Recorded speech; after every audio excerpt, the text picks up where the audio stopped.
tardes.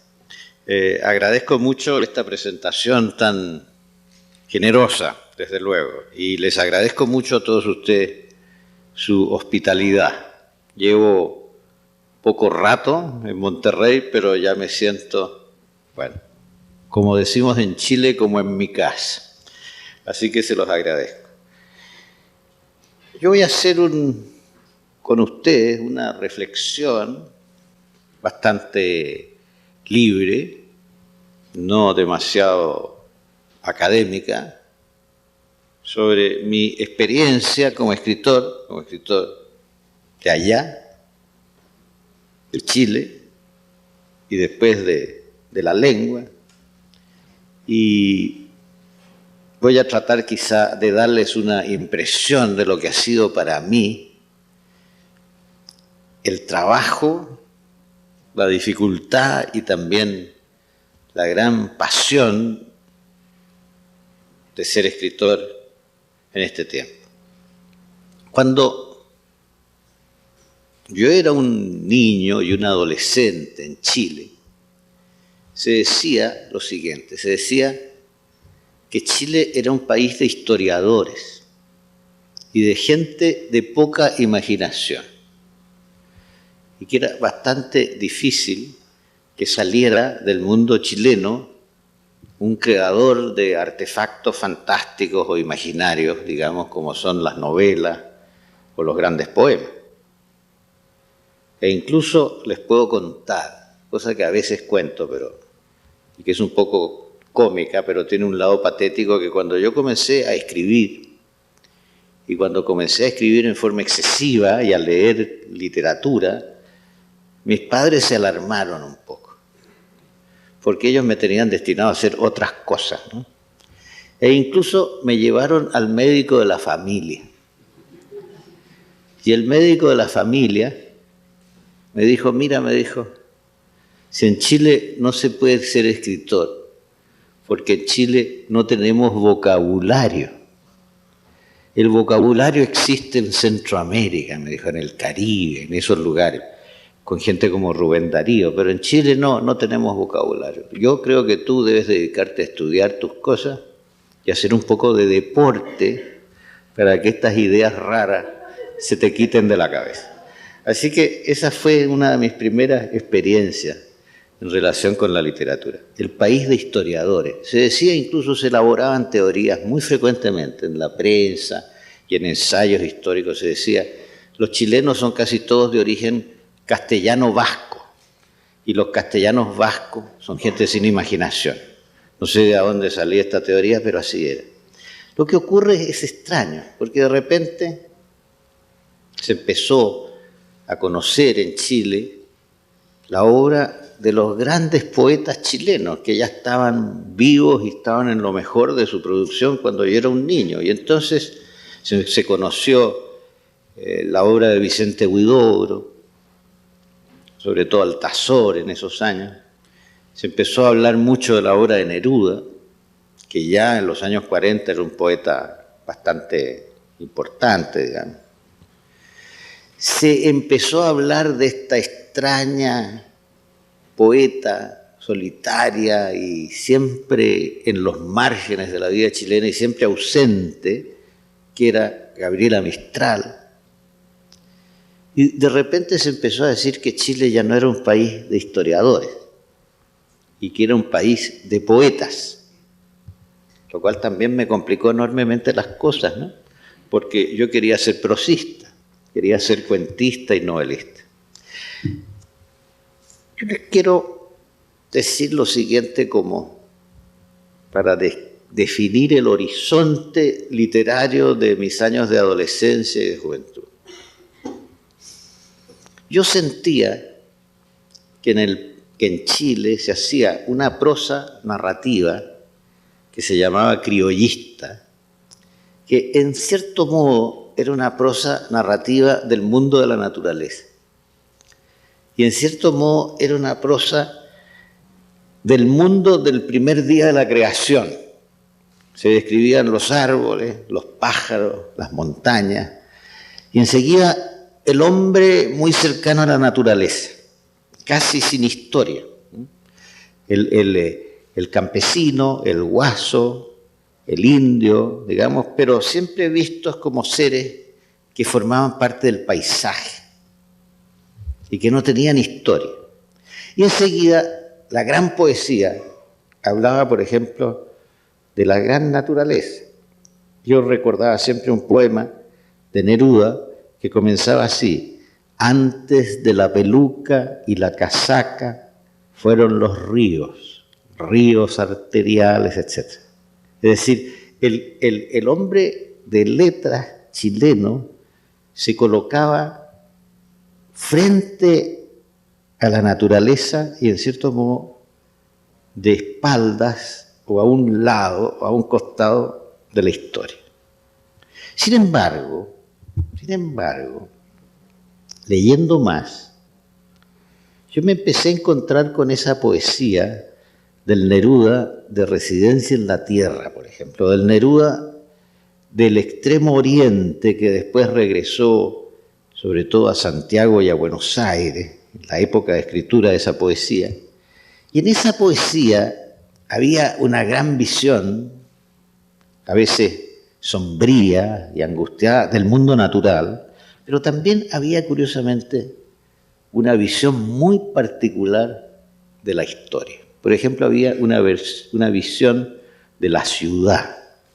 Había un poema ahí que se llama Walking Around, que tiene un título inglés, y que es un poema de la ciudad moderna como lugar depresivo, lugar un poco destruido, lugar de angustia, lugar de inseguridad para el ser humano.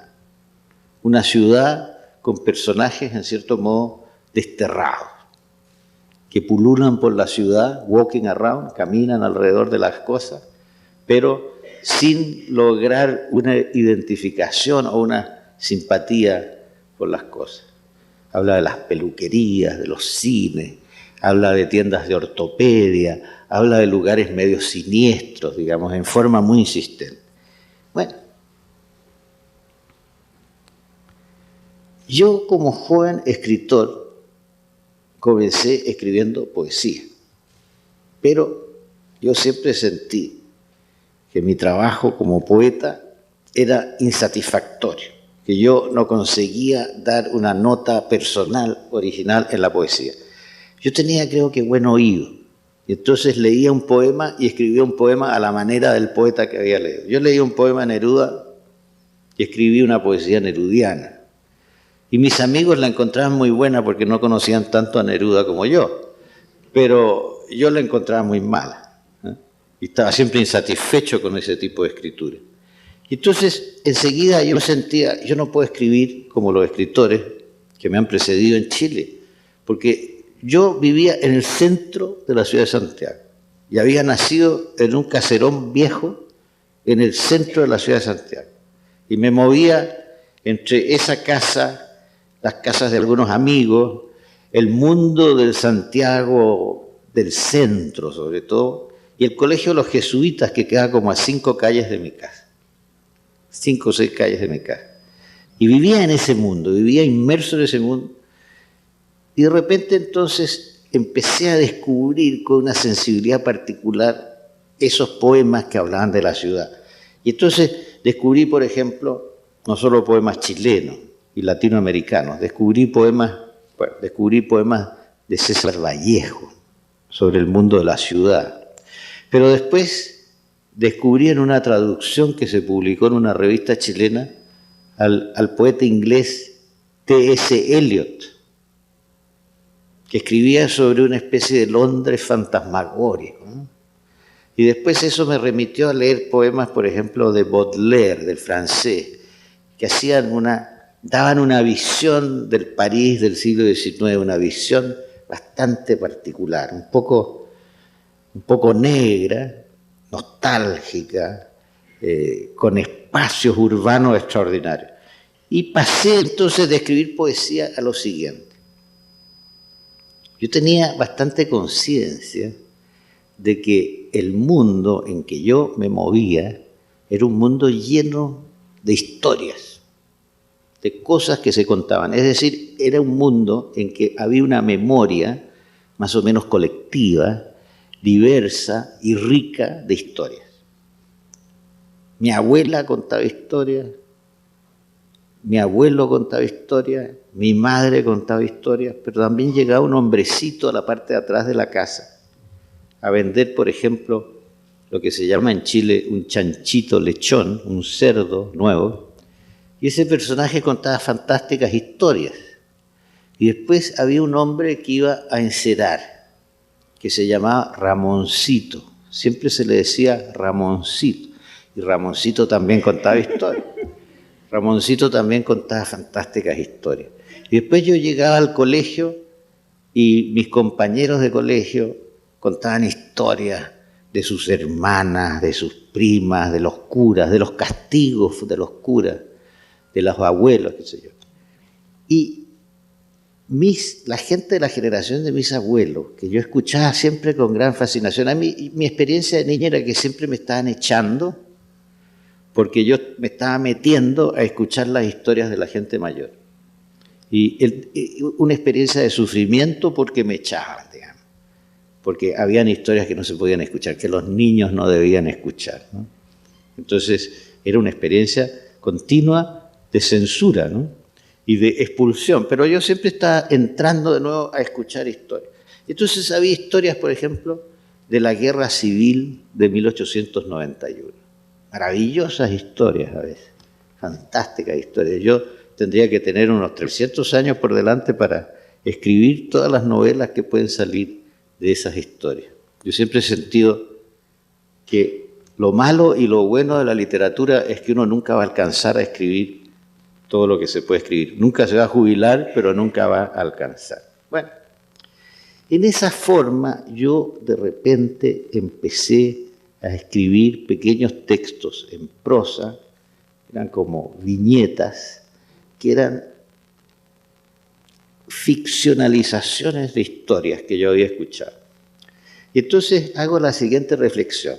Ahora, yo me encuentro con un panorama literario en que el país anterior era el país de los historiadores, pero era un país de historiadores aburridos, en general, ¿no?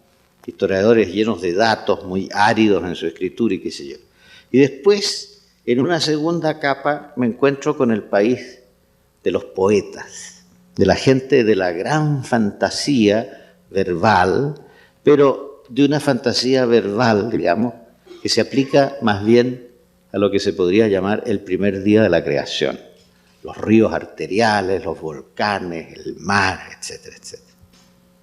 Y entonces, yo en una tercera etapa me veo de la siguiente manera. Resulta que a mí me fascinan las historias y por lo tanto me interesa el pasado.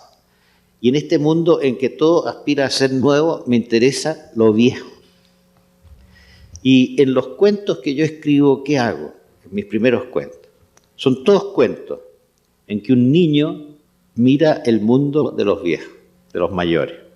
Lo mira con ironía, lo mira a veces con miedo, lo mira con recelo, se ríe de los mayores pero no lo dice, encuentra que los mayores se mueven en forma absurda, son como extrañas caricaturas que pasan por ahí, y eso hace mi primer libro que se llamaba El patio. Es decir, es una introducción, en cierto modo, de lo viejo en este mundo en que todo estaba preparado para contar o para cantar lo que no tiene tiempo, lo intemporal, más que lo viejo.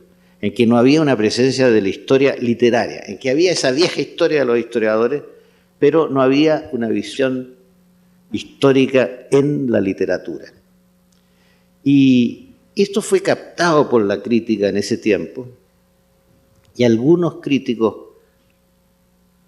se molestaron con esta forma de escribir y otros se interesaron. Me acuerdo de un crítico que se llama Ricardo Lachan, que fue un gran crítico chileno, que dice, esta literatura es curiosa porque en vez de hablarnos de los caballos y de las costumbres campesinas, nos mete en unos salones viejos, venidos a menos, con las cortinas medias apolilladas. Me acuerdo que decía eso. Y a ese crítico le interesaba la introducción de ese mundo y le parecía novedosa la introducción de ese mundo en la literatura chilena. Pero hubo otro crítico en ese mismo tiempo que dijo que los nuevos escritores chilenos hacíamos una literatura de la decrepitud. Lo dijo en forma peyorativa, pero yo después me quedé pensando, es verdad, nos interesa el tema de la decrepitud, nos interesa el tema de la enfermedad, el tema de la vejez y el tema de la decrepitud. Y yo había comenzado escribiendo historias de niños que miraban a un anciano morirse, por ejemplo. Uno de mis primeros cuentos era un niño que participaba en todo el periodo de agonía y de muerte de una abuela y que observaba después todo el movimiento de la casa alrededor de la abuela muerta. Así que, bueno, literatura de la decrepitud, pero era una literatura que resultaba nueva en el Chile de 1952, en que yo publiqué mi primer libro. Y después se dijo que toda la generación mía era una generación con una fijación en el tema de la decrepitud, de la decadencia, etc. No sé qué sentido exacto tenía eso, todavía me lo pregunto. Después de ese libro que se llamaba El Patio, después de bastantes años, porque escribí mucho, pero tenía un sentido autocrítico excesivo y que no se usa hoy, ¿no? Los escritores escriben un libro y lo publican de inmediato y tratan de sacarse todos los premios, ¿no? Yo me pasé 9 años rompiendo cosas e incluso eché una novela a una chimenea. Creo que tuve razón, ¿eh?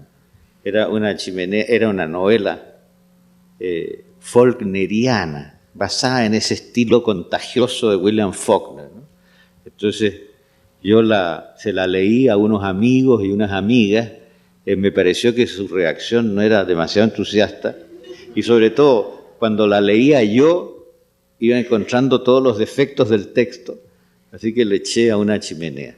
Pero me pasé 9 años y después de eso salí de nuevo con un libro que se llamaba Gente de la Ciudad. El título no me parece muy bueno, pero no he renegado del libro por lo siguiente, porque yo, entre mis lecturas preferidas, tenía el primer libro, el libro de cuentos de James Joyce, el libro que se llama Dublineses. Y yo lo que me propuse es hacer un libro que habría podido llamarse Santiaguinos, pero como era demasiado repetido y fácil de eso, le puse Gente de la Ciudad. Pero Gente de la Ciudad fue mi homenaje a James Joyce y a los dublineses. Yo nunca he conocido la ciudad de Dublín, pero curiosamente me pareció que se pareciera de alguna manera a la ciudad de Santiago. Quizá por la cantidad de tabernas y la cantidad de borrachos que tenía, porque Santiago es una ciudad donde hay muchos borrachos, ustedes saben, y muchas tabernas y se bebe mucho vino, ¿no? Se bebe vino y hay un cierto culto del vino. Y en Dublín había un culto de la cerveza negra que aparece en esa narrativa de Joyce, así que escribí Gente de la Ciudad. Y después de escribir Gente de la Ciudad, tuve la impresión de que me habían quedado una serie de cabos sueltos y que había las posibilidades de estructurar una historia más larga. Y eso fue ya mi paso a la novela, con mi primera novela que se llamó El peso de la noche. Ahora, les quiero decir 2 palabras sobre El peso de la noche y su título. ¿Por qué ese título? Yo tenía una sensación y una intuición más o menos depresiva y pesimista con respecto a la sociedad chilena en mi juventud. Y la verdad es que con los años me he puesto menos pesimista, un poquito más afirmativo, digamos. Pero en mi juventud tenía una visión más bien negra. Cuando le mandé yo El Patio, mi primer libro, a algunos escritores, yo le mandé ese libro a Pablo Neruda después de ver su dirección en la guía de teléfono de Santiago. Y Pablo Neruda, después de 3 meses más o menos, me mandó un recado que me quería conocer.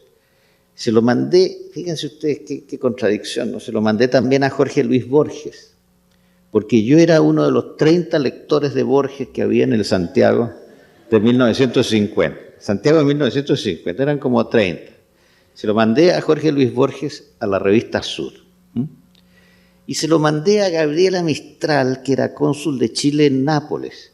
Y como ella está acompañada de un crítico chileno muy famoso en ese tiempo, que estaba de visita en su casa, se lo mandé también a él, a Hernán Díaz Arrieta, que se firmaba Alone, para indicar que era un crítico solitario, separado de los grupos, etcétera, etcétera.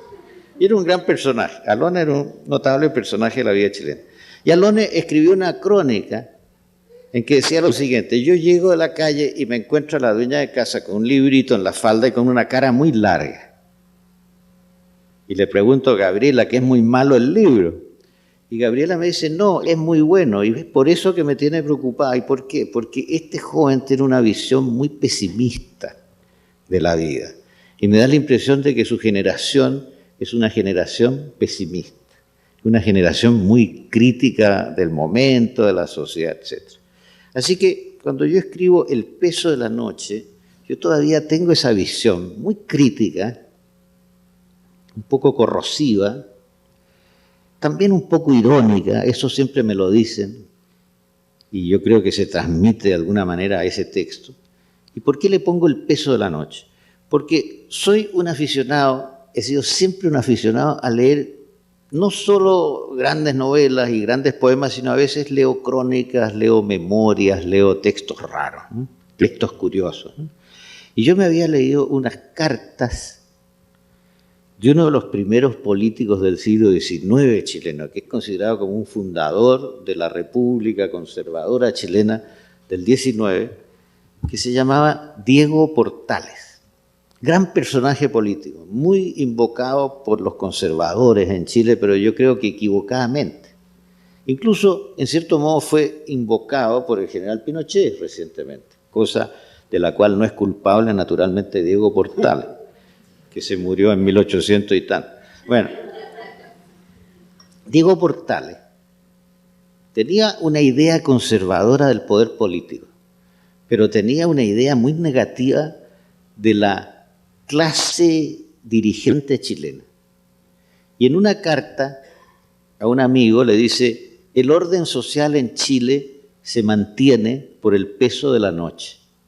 Y después se explica, no se mantiene porque la clase dirigente tenga talento, porque son todos unos infelices, dice, unos ignorantes, y muchos son unos sinvergüenzas, dice, pero hay una inercia de la vida chilena que mantiene el orden. Y esa inercia la define él como el peso de la noche. Y cuando salió ese libro, mucha gente no conocía la correspondencia de Portales y no sabía por qué yo le había puesto ese título. Pero en esa novela hay esa visión de lo negro, pero también hay otra cosa que después tiene algún sentido en relación a mi último trabajo. Y es que hay una estructura dual. Hay dos historias entrelazadas. Dentro de una misma familia hay un chico, un adolescente, más o menos autobiográfico, que se educa en un colegio jesuita, etcétera, y que tiene conflictos en el colegio, conflictos de todo orden. Y después hay el personaje que para mí era el personaje más típico de las familias chilenas y debo de confesar, el más simpático, que era el personaje de la oveja negra, del que había pensado alguna vez dedicarse a continuar los negocios de la familia, pero se había extraviado por jugador, por ejemplo, o por alcohólico, o cosas de estas. Entonces hay en esa novela ese adolescente que empieza a vivir y un viejo tío borracho y aficionado a jugar a las carreras de caballo y que pierde todo su dinero. Entonces en esta dualidad, digamos, se desarrolla esa primera novela mía, El peso de la noche. Pero cuando yo escribía esa novela, yo tenía muy marcada la siguiente visión de la gente de mi tiempo. Yo veía que había una insatisfacción parecida a la mía, pero que a mí me había llevado a escribir y que a otros los llevaba, por ejemplo, a meterse en grupos revolucionarios muy extremos, a formar organizaciones como lo que se llamó el MIR, que eran organizaciones que yo había visto nacer porque eran de mi época, y yo las había visto nacer en la conversación en café de Valparaíso o de Concepción. Y a veces los jóvenes que participaban en este mundo eran jóvenes que venían de familias muy conservadoras y que se salían del orden social, en cierto modo, para integrarse a grupos revolucionarios o para evadirse, por ejemplo, para irse a vivir a la isla de Pascua. Yo me acuerdo que había muchos Gauguin en el tiempo mío, gente que se iba a vivir a la isla de Pascua, a hacer una vida primitiva, siempre se casaron con pascuenses y se quedaron allá. Yo me acuerdo que lo más extraordinario que yo había escuchado era de un chico que pertenecía a una familia muy rica, chilena, muy poderosa, y que por no aceptar este mundo se fue a vivir a la isla de Pascua, se casó con una pascuense y la pascuense le pegaba. Decía, es fantástico, porque este podría tener una casa, un coche, un chofer en Santiago y todas estas cosas, y vive en una cabaña con una pascuense que le pega. Y lo mandaba a comprar cosas al mercado y lo sacaba de la cama porque era muy dormilón y todo esto. Entonces, yo concebí la idea, digamos, de una novela de grupo con estos personajes. Y se me ocurrió que esa novela comenzara con la visión de los conservadores y que después fueran apareciendo estos disidentes del orden conservador en la novela. Pero me pasó algo muy serio que le pasó a todo Chile, y es que vino el golpe de Estado a Chile. Y resulta que yo ya tenía el primer borrador de esta novela. Y en el primer borrador de esta novela, los personajes quedaban frente a un futuro más o menos abierto, en una situación como incierta y como vacía. Y cuando se produjo el golpe de Estado yo entendí, claro, entendí una cosa muy extraña. Entendí que la historia había intervenido y me había cerrado la novela. Esa novela que no tenía final, ahora sí tenía final. Porque los personajes de mi novela, los personajes de los revolucionarios de mi novela, después del golpe de Estado, iban a estar o muertos, o encerrados en el Estadio Nacional, o encerrados en una embajada, asilados en una embajada para irse. Y los personajes conservadores de esa novela, de ese primer texto, iban a estar celebrando el golpe de Estado. Entonces hice esa novela que se llama Los convidados de piedra, que es una novela en que todo comienza en una de las fiestas de celebración del golpe de Estado, que hubo muchísimas en Chile, en que se tomó champaña para celebrar la muerte de Allende y para celebrar el golpe, y que son historias que a mí me produjeron una tremenda impresión, porque yo a muchos de los personajes de esas fiestas los conocía. Y yo estaba, en realidad, fuera de Chile, estaba en Europa, pero me contaban cómo en la casa de fulano se había celebrado tal cosa. Entonces hice una novela en que todo comienza en una de esas fiestas de celebración y en que poco a poco, a través de la conversación, empieza a entrar el recuerdo de los otros, de los personajes que están escondidos, que están en el Estadio Nacional, que están bajo tierra. Y entonces estos personajes ingresan a la conversación como los convidados de piedra a esa fiesta. Claro. Los convidados que no estaban esperados y que ejercen un papel, desempeñan un papel de conciencia moral en esa situación. O sea, Los convidados de piedra fue una novela de tipo polifónico, de muchas historias paralelas, de grupo, y fue la historia de la preparación a lo largo de años del golpe de Estado chileno. Porque el golpe de Estado chileno se pudo preparar en días y en semanas, pero yo creo que el germen de toda esa crisis corresponde en parte a esa visión que ya existía en mi generación. Esa visión negra, esa visión pesimista, de alguna manera llevó a una crisis de la sociedad en su conjunto, porque fue como si dentro de la democracia chilena antigua hubiera algunos gérmenes que se desarrollaron de esa manera. Evidentemente que había una situación de clase y de conflicto de clase que era una situación que también era parte de la experiencia de un niño de mi tiempo, que se veía en muchas manifestaciones en Chile, pero evidentemente también había una descomposición de la clase media y de la clase dirigente que también influía de algún modo en todo este proceso. Así que, bueno, eso contado a través de historias, porque en las novelas no se puede hacer teoría. Las novelas no son, digamos, no pertenecen al ámbito de lo general o de lo teórico. Yo creo que la novela es arte de lo particular, arte de lo concreto, ¿no? Y que tiene que sustentarse en historias. Nunca pensé yo, por ejemplo, en la época de la nueva novela francesa, que fuera posible hacer novelas de puro lenguaje. Yo creo que hay un sustento en la historia, en las novelas, que no se puede evitar, porque la novela no es un género literario tan puro como puede ser la poesía. La novela es un género más híbrido, es un género un poco aluvional, donde, por ejemplo, el ensayo tiene algún sentido y donde la intromisión de la poesía en la escritura también tiene un gran sentido. Así que ese fue mi experimento de Los convidados de piedra. He escrito muchas otras cosas entre una cosa y otra, pero estoy, digamos, definiendo algunos momentos más o menos importantes de mi narrativa para transmitirles algo de esta experiencia de escritor. Yo ahora he escrito una novela que se llama El sueño de la historia, que creo que así como Los convidados era la novela de la preparación del golpe, esta es la novela de la preparación de la salida, de las etapas más negras. Y entonces, por eso digo que de viejo me he puesto un poco menos pesimista, que he escrito una novela que es una novela que vislumbra la salida y que explica la salida. Y esta es una novela también con dos historias, como la de mi juventud, como El peso de la noche. Y les voy a contar brevemente cómo entré en este tema. Yo regresé a Chile, todavía en plena dictadura, cuando pensé que podía regresar sin un riesgo personal. Incluso me equivoqué algo, porque mi regreso terminó siendo más arriesgado de lo que yo calculaba.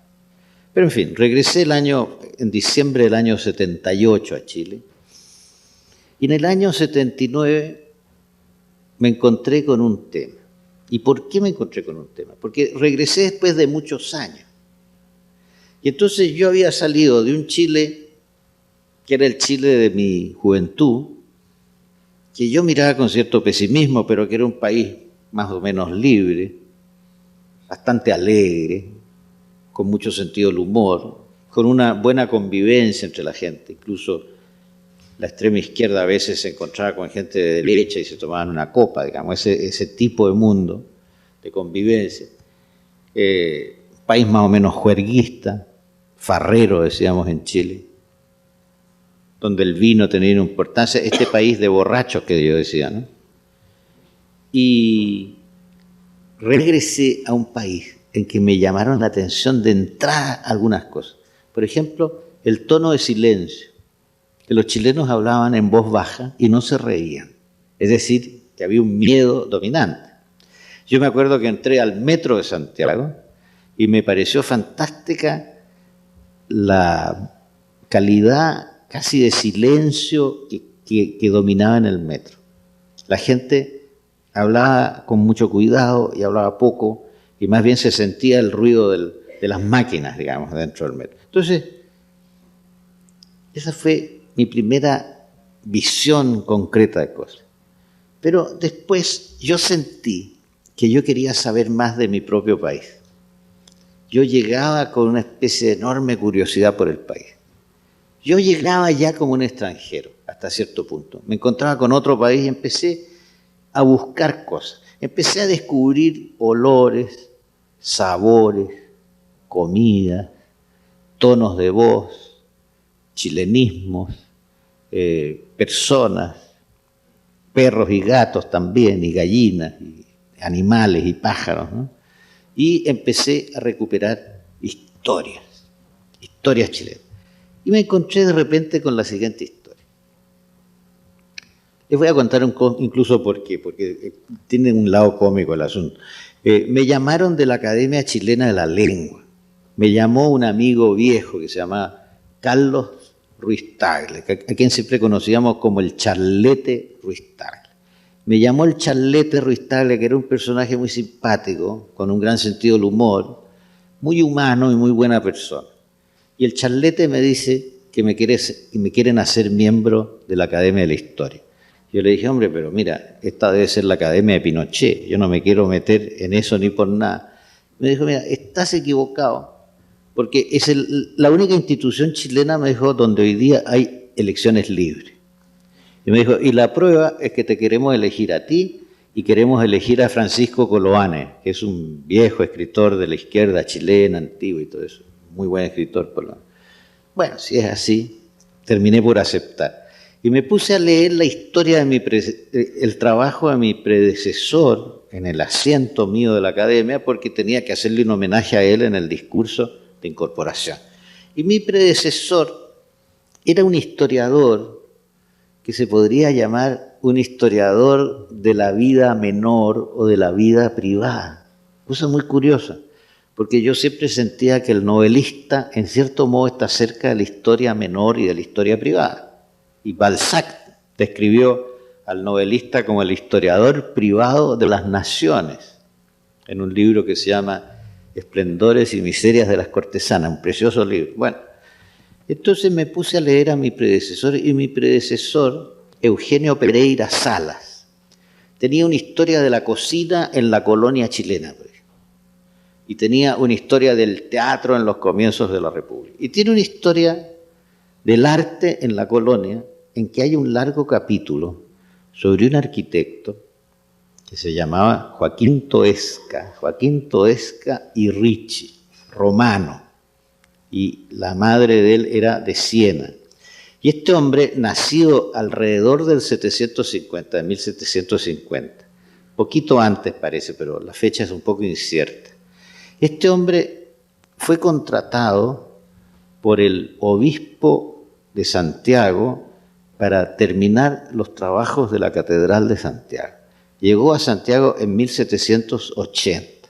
Ahora, resulta que este Toesca era evidentemente un hombre de gran formación para su tiempo, de gran cultura, que había vivido en un mundo brillante y por alguna razón muy extraña se le ocurrió llegar a esa provincia muy remota del Imperio Español, que era la Capitanía General de Chile, que no era virreinato, era Capitanía General. Bueno, Toesca había estudiado en Roma, se había recibido de arquitecto en la Academia de San Luca, había sido discípulo de los mejores arquitectos de su tiempo y había estudiado ingeniería militar en Barcelona y después había sido ayudante de Sabatini en Madrid, del arquitecto de la Puerta de Alcalá, el arquitecto oficial de Carlos III, en la época del siglo XVIII español.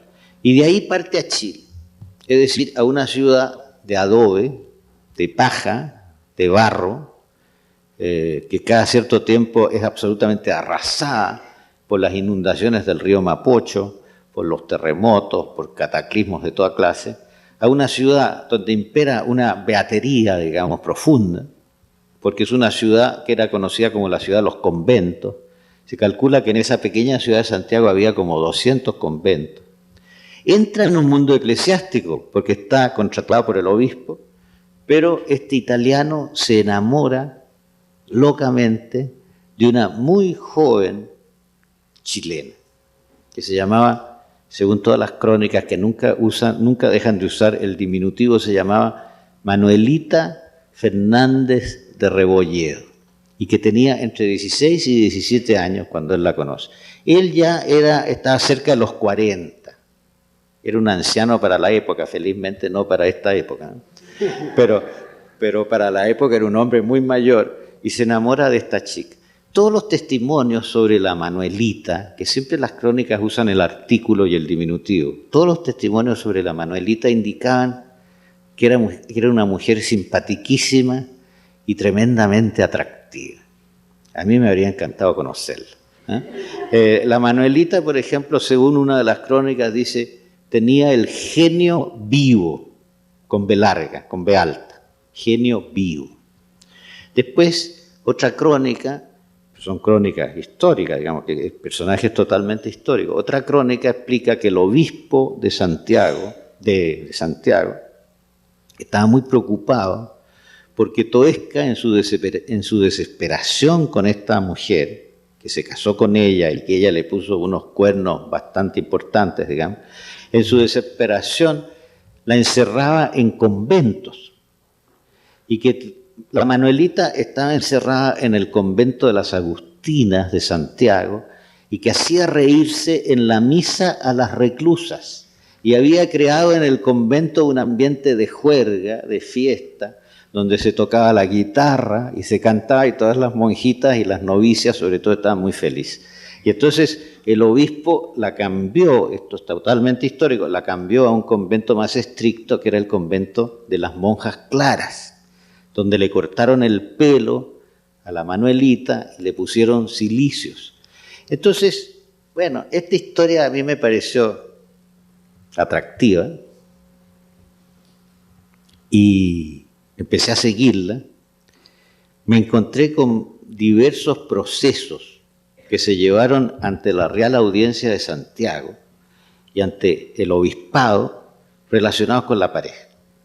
Un primer proceso se debe a que cuando el obispo y Toesca encerraron a la Manuelita en un convento que se llamaba Beaterio, un convento de beatas, de beatas recluidas y de niñas de mala vida que iban a parar al Beaterio, y que estaba como a 200 kilómetros al sur de Santiago.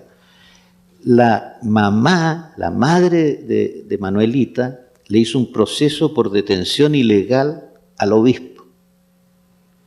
Esta señora era fantástica, porque esta señora vivía rodeada de tinterillos y estudiando leyes y tratando de encontrar maneras, digamos, de defender a su hija. Era una tremenda defensora de su hija. Yo creo que tenía una cierta mala conciencia porque aparentemente había casado a la fuerza a su hija con Toesca y su hija estaba enamorada en realidad de un joven que se llamaba Juan José Goicolea y que fue discípulo de Toesca y finalmente fue el mejor discípulo y el mejor seguidor de Toesca. Se portó bastante mal con su maestro porque le puso cuernos, pero fue al mismo tiempo un gran alumno de arquitectura y después un importante arquitecto, porque es un arquitecto de la historia chilena de la arquitectura. Pero la suegra le hizo un pleito al obispo por detención ilegal y esto es extraordinario. Ganó el pleito. La señora le ganó el pleito al obispo y recuperó a la Manuelita. Pero en fin, toda esta historia yo la seguí a través de varios procesos, son varios los procesos que hubo. Encontré definiciones de la Manuelita muy interesantes que crearon para mí el personaje. Yo les dije que la historia se entrometió en mi escritura de Los Convidados de Piedra. Aquí la historia fue mi cómplice. La historia me permitió inventar un personaje a partir de papeles, digamos, a partir de papeles concretos. Por ejemplo, supe que Toesca, en una etapa, dijo que la Manuelita era buena chica. Toesca era un ilustrado, era un hombre moderno, que la Manuelita era buena chica, pero era enferma de la imaginación. A mí me pareció una fantástica definición de la Manuelita, enferma de la imaginación. Bueno, al final de su vida, cuando Toesca sintió que se iba a morir, esto también consta en las crónicas, llamó a la Manuelita, que ya estaba separada de él y vivía con su madre, y llamó a sus principales vecinos y amigos, e incluso a sus maestros de obras, en arquitectura y en trabajos de ingeniería que él estaba haciendo en ese momento. Y delante de todos dijo una frase que yo no me atrevería a decir si no fuera una frase histórica, porque parece absolutamente inverosímil por su romanticismo, porque dijo, frente a todos, dijo, te amo y te perdono. Yo pensé que si este no hubiera sido un italiano de gran formación y que pertenecía al mundo moderno, pertenecía al mundo de la ilustración y del racionalismo, al siglo de las luces, Si no hubiera sido eso, si hubiera sido un marido chileno, ya la habría matado a palos hacía rato. Y sospecho que si hubiera sido un marido mexicano, también. O peor. Pero este italiano, que nunca se incorporó bien al mundo chileno, que siempre fue un poco distante y un poco enigmático, una figura un poco sombría, pero de gran talento, bueno, termina por perdonar a la Manuelita. En mi primera versión de esta novela, yo terminaba con ese perdón. Seguía la historia un poco más allá, ¿no?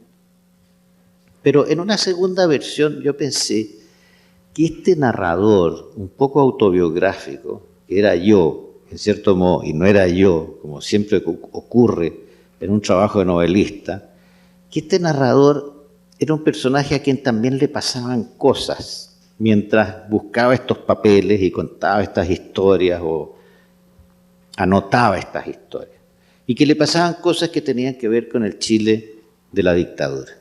Entonces hice finalmente una historia paralela, como había sido la historia de mi primera novela, pero articulada alrededor de la voz de este narrador, semi-autobiográfico, en que el narrador cuenta su investigación del pasado, de la historia de Manuelita, de Toesca, de Goicolea. Yo descubrí cosas tan fantásticas en esta investigación que encontré cartas auténticas de la Manuelita porque se incorporaron a los procesos, como pruebas en el proceso. Y descubrí cartas que se usaron como pruebas contra ella, pero yo encuentro que son pruebas que a lo largo de la historia resultan pruebas a favor de ella. Porque en una de las cartas deslizada desde el Beaterio de Peumo hasta las manos de Goicolea, pero que fue interceptada, o sea, que quiso deslizar, pero que fue interceptada, y que llegó a manos de Toesca, curiosamente, y que enrabió a Toesca en una de esas cartas. La carta dice así, con una caligrafía un poco ingenua y con bastantes errores de ortografía, pero con mucha gracia en el uso del lenguaje, como pueden ver ustedes, porque comienza así la carta, dice, negrito de mi vida, vida escrita con B alta, ¿no? Negrito de mi vida, ¿no? Y entonces dice que está recluida, que duerme junto a una beatita, le dice, y dice, y yo estoy rezando para que te conviertas, pero no lo creo en ese pellejo. O sea que ella calcula que el pellejo pecaminoso de Goicolea no se va a convertir fácilmente, ¿no? Y después le dice, pórtate bien, le dice al final, no vayas a chuquizas. Bueno, ustedes se pueden imaginar bien lo que son las chuquizas, ¿no?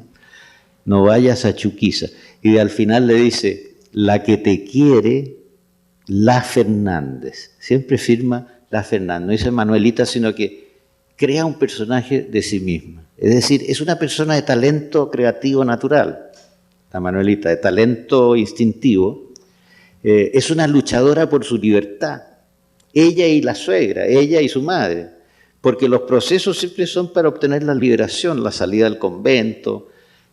Al final, cuando ella enviuda, porque Toesca muere y ella queda todavía muy joven, ella se casa con el hijo del vecino. Se trata de casar con el hijo del vecino. El vecino era un coronelote español, muy duro, coronel del regimiento de milicias disciplinadas del rey, según los documentos. Y el coronel, cuando su hijo de 19 años quiere casarse con la Manuelita, que ya tiene como 30, fíjese usted, lo prohíbe. Y está en la pasión del hijo que hace un proceso contra su padre para obtener la autorización para casarse. Un proceso de disenso matrimonial, que yo también leí íntegro, que es un proceso fantástico, digamos, un proceso que revela toda la vida interna, no solo de la pareja, sino los modos de vida de la sociedad chilena en la época. Así que yo hice esta historia con este narrador que cuenta todo esto, pero que al mismo tiempo vive en tiempos de la dictadura. Hice una historia entrelazada.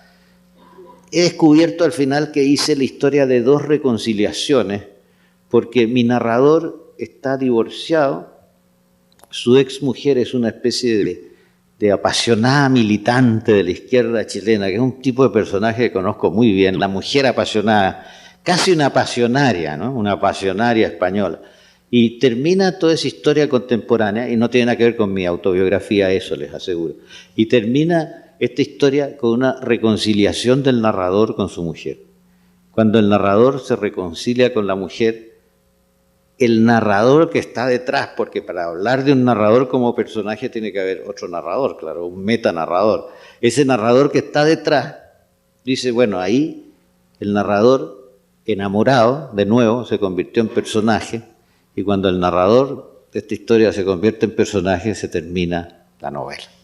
Así que esa es la estructura que yo le quise dar al sueño de la historia. Creo que ya no se puede hablar más de otras cosas porque he hablado demasiado, y a lo mejor ustedes me quieren hacer alguna pregunta. He dejado fuera toda una vertiente de mi trabajo que es el de la no ficción, el del memorialismo, el de la literatura testimonial, a la que pertenece Persona non grata, pertenece a Dios poeta.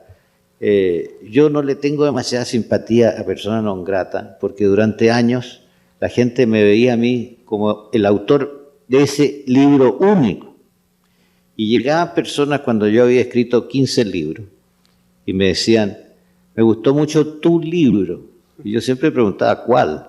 Y ese libro era Persona non grata. Así que más bien procuro no mencionar. Pero podría haberles hablado de eso y habría sido otra charla. Pero he querido hablar de mi trabajo de ficción que culmina, digamos, en esta novela de ahora, El sueño de la historia. Y me han preguntado qué significa ese título. Y no sé muy bien, porque yo creo que la literatura es el terreno en que la relación del sonido con el sentido es una relación necesaria y al mismo tiempo un poco enigmática a veces. Para mí, yo pensaba, por ejemplo, en un momento ponerle a esa novela Enferma de la imaginación. Y después también pensé ponerle Te amo y te perdono.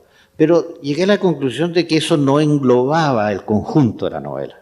Eso solo servía para esa historia del siglo XVIII, pero no servía para las dos historias. Y entonces yo pensé en algún momento que el sueño de la historia servía para las dos historias. Porque el sueño de la historia, por un lado, es esa poesía del pasado y de lo viejo, que fue uno de mis primeros estímulos para escribir y que yo creo que ha sido un elemento constante en mi escritura. Así que el sueño de la historia es la poesía de la historia o la poesía del pasado. Pero el sueño puede ser pesadilla, como ustedes saben. El sueño puede ser pesadilla. Y en esta novela también hay elementos de la pesadilla, del pasado reciente y del pasado antiguo, del pasado colonial. Así que ese es el sentido de ese título y creo que aquí termino y les agradezco su atención.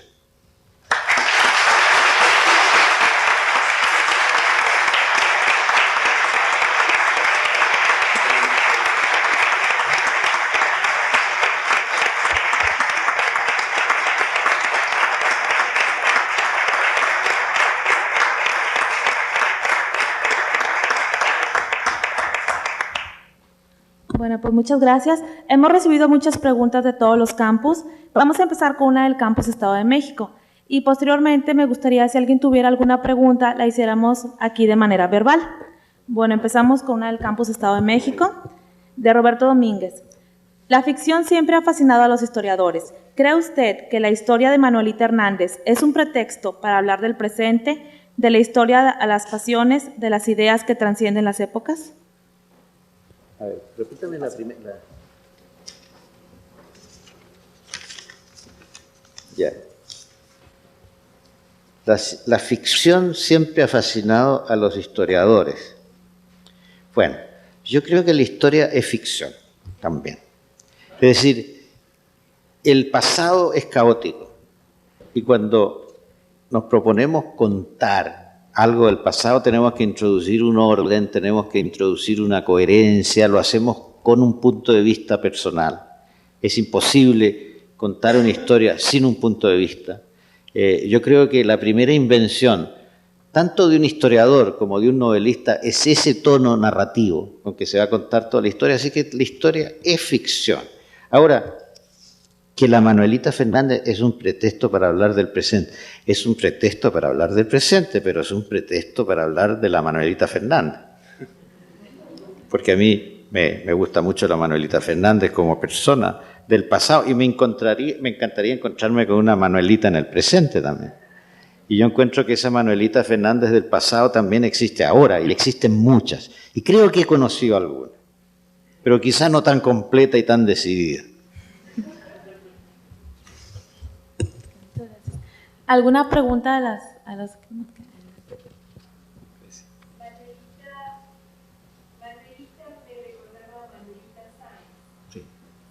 Sí, eso ya me lo han dicho. Sí, claro, tiene algo, seguramente hay algo.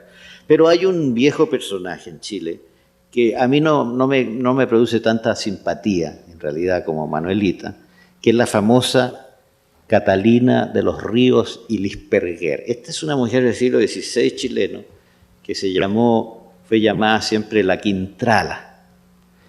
Y la Quintrala era un personaje feroz. Parece que era una mujer muy atractiva, pero era una mujer muy poderosa, a diferencia de la Manuelita, que siempre era un personaje muy desamparado, ¿no? La Quintrala era muy poderosa porque era dueña de grandes tierras y de grandes encomiendas en el siglo XVI chileno. Y claro, tuvo una vida licenciosa y feroz, porque cuando tenía amores con sus esclavos negros, los mataba después, según se dice. Después de un cierto tiempo los asesinaba. Los mandaba a asesinar.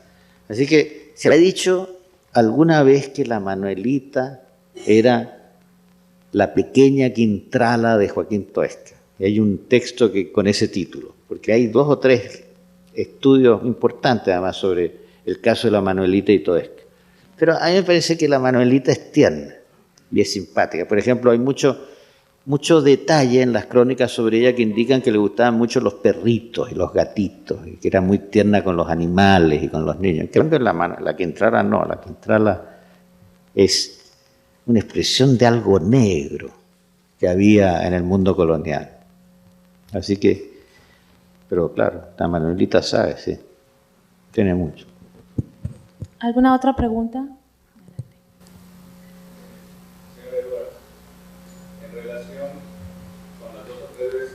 A su pueblo, a la ciudad de Santiago de Chile, con la abundancia de borrachos, me evocó un ensayo de un gran poeta que vivimos en México, Luis Cardoso y Aragón, exiliado político de Guatemala. Tiene un hermoso ensayo que se llama Elogio de la ebriedad, donde distingue la borrachera degradante, como podríamos pensar la de nuestros indios chamulas, por la opresión que han vivido 500 años, de una ebriedad más parecida al otium de los griegos. ¿A cuál se parece más a los chilenos? No, yo creo que esa situación a la que yo aludí en el Chile antiguo, que era un Chile libre y un Chile alegre, era la de una ebriedad relativamente alegre, eufórica y comunicativa y creativa en realidad. Lo que pasa es que muchos de los poetas chilenos se quedaban contentos con la creación de la ebriedad y no hacían otra finalmente. Pero esa ebriedad me recuerda una frase de un amigo de Neruda que hablaba del feo pero agradable vicio de la copita. De esa ebriedad he hablado yo. Por ahí tenemos otra pregunta. Adelante.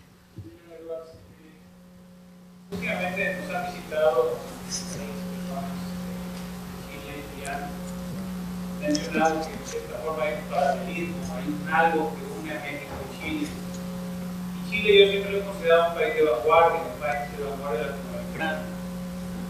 Los chilenos han vivido, pues a muchos latinoamericanos nos han hecho llorar, pero también nos han hecho vivir con esperanza de mundos mejores. Ahora que usted ha mencionado los diferentes tipos de novelas que se han tenido, novelistas que ha tenido en su país, pero ya en perspectiva con la salida de, antes de la dictadura y ahora del mundo democrático que vive Chile, ¿no tiene pensado algún proyecto de novela que enlace también ya no tan particulares en las historias como la quieran, ¿verdad? De la historia latinoamericana, pero ¿qué ha representado Chile? Yo creo que es difícil hacer eso porque yo creo que la novela se apoya en historias muy particulares. Ahora, la novela, claro, puede insinuar cosas más amplias, ¿no?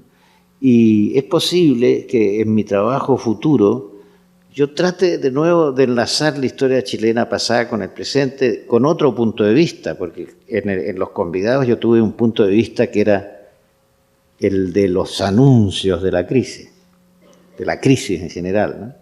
Y en esta novela he tenido un punto de vista que tiene que ver con la salida de lo más oscuro a una cierta luz. Así que es posible concebir la idea de una novela que quizá, saliendo del tema de la dictadura, del golpe y todo eso, enlace con aspectos más positivos del pasado y del presente chileno. Pero no siempre las novelas son textos tan positivos y no siempre el novelista está inspirado por los aspectos más positivos de la realidad. A veces el infierno de las malas novelas está lleno de buenas intenciones, como decía un autor francés, ¿no? Tenemos otra pregunta.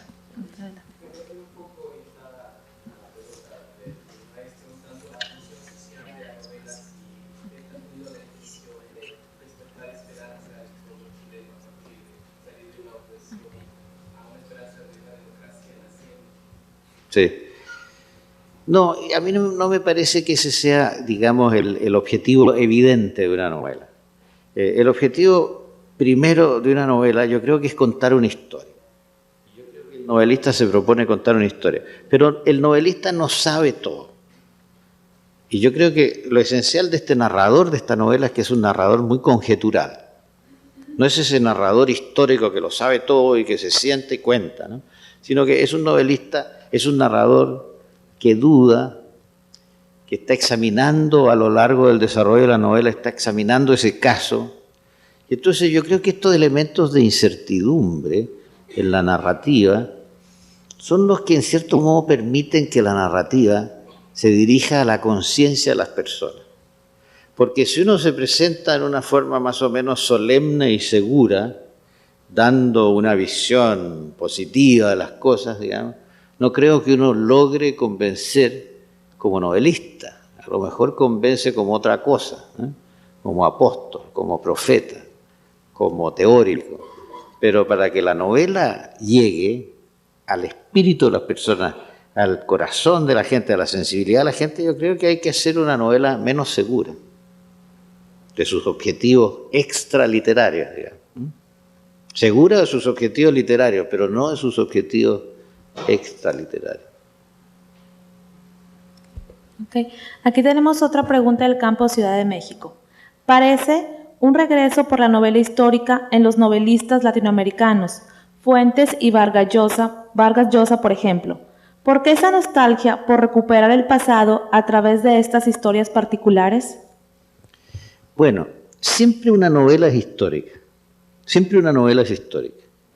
Porque una novela puede ser la historia de una persona, puede ser la historia de una familia, pero siempre la novela es un desarrollo en el tiempo de algo. Y eso significa que es una historia. Y es lo esencial del género, creo yo. La novela cuenta algo y ese relato que hace una novela transcurre en un tiempo, que puede ser un día, que puede ser una hora y pueden ser 100 años, ¿no? Y yo creo que no hay espacios de tiempo, digamos, asignados a una novela. La novela tiene una gran libertad con respecto al desarrollo histórico. Ahora, es evidente que el presente se explica a partir del pasado también. Entonces yo creo que todas las novelas son históricas. Yo no creo que eso sea una moda de ahora, ni de Vargas Llosa, ni de Carlos Fuentes. Yo creo que Balzac es un novelista histórico. Balzac está lleno de historias, por ejemplo, de personajes anteriores a Napoleón o anteriores a la Revolución, de personajes como el coronel ese que se había dado por muerto y que reaparece. Son historias. Y Víctor Hugo, bueno, Notre Dame de París es una historia, es una novela histórica. Los Miserables abarca años de la historia de la sociedad francesa, etc. Y Tolstoy es histórico. Es decir, yo creo que la relación de la novela con el género histórico es una relación muy profunda y que la novela pertenece, digamos, a lo que se podrían llamar artes de la memoria. Memoria individual, memoria colectiva, memoria histórica. Y que eso no es de hoy, eso no es de hoy, eso es antiguo. Que a veces en la novela aparece también como un factor fuerte la nostalgia de tiempos históricos anteriores, que es el caso del Quijote, ¿no? El Quijote es un tremendo nostálgico de la Edad Media, ¿eh? De la época de la caballería andante. Pero en fin, no concibo la novela sino como un tipo de relato que tiene que ver con el tiempo y con la historia. Y que puede ser, el tema de la novela puede ser precisamente el de la recuperación del tiempo extraviado, perdido, como el caso de Proust. Gracias. Tenemos aquí nuestra última pregunta del campus Eugenio Garzazada. Usted mencionó que El sueño de la historia es una novela que prepara para el inicio del fin, es decir, prende la chispa de la esperanza. Sin embargo, la novela también presenta una crítica a los ideales sociales de las décadas pasadas, es decir, del socialismo no como ideal, sino como práctica. En su opinión, ¿cuáles serán los ideales sociales de los jóvenes en el futuro? Bueno, no creo que la novela esa sea una crítica de los ideales del pasado ni del socialismo pasado. Es una historia en que, claro, aparece una visión del pasado que puede ser una visión no demasiado optimista, pero lo que ocurre es que la experiencia nuestra, chilena, es una experiencia que no nos conduce al optimismo en algunas cosas. Y si nos conduce al optimismo, nos conduce a los optimismos muy cautelosos, digamos. Nos enseña a que hay que tener cuidado con las utopías, digamos, sobre el futuro, porque se pueden transformar estos paraísos en infiernos, y eso es lo que ocurrió en la vida chilena. Ahora, ¿qué le puedo indicar yo a los jóvenes con respecto a los ideales de los jóvenes? Bueno, yo creo que en esta novela se insinúa varias cosas, quizá. Primero, que el tema del amor, que ha sido un tema de toda la literatura, desde Homero, es más importante de lo que parece. El tema del amor y el tema del perdón, que es un tema que existe en esta novela.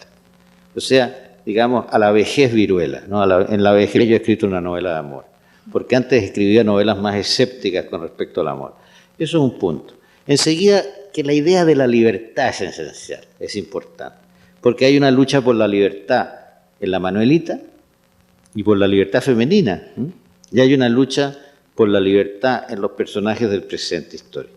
Y enseguida, que la idea de la organización civilizada y humana de una sociedad, sin entrar en detalles políticos, pero la idea de la organización civilizada, de la convivencia, de la humanidad en la sociedad es importante. Puede que eso también esté ahí, pero yo no sé si me propuse tantas cosas.